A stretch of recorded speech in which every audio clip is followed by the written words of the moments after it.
Sino ang may sang-ayon na ito'y ibalik na lamang natin sa Kamara?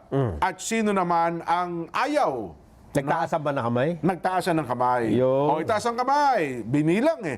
Ang nagsabing ibalik sa Senado, sa Kamara, 18.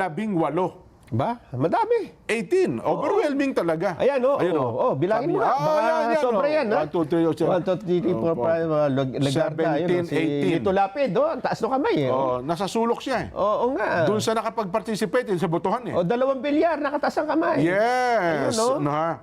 Oh. Ayan. At ang nagsabi no, hindi. Oho, pag-usapan na natin yan dito, magsimula na tayo ng pagdinig.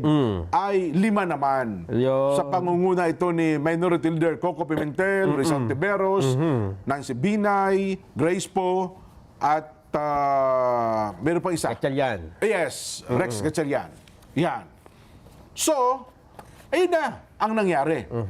Ngayon ng umaga, ay mukhang ipinadala na nga at binigyan din po ng somon ang tanggapan ng pangalawang Pangulo para ipaliwanag naman ang kanilang punto do sa napag-usapan sa Senado kahapon. O, ibig sabihin, ang impeachment complaint ay buhay pa. Yes. Hindi kahulugan ng remand ay dismiss. Di ba?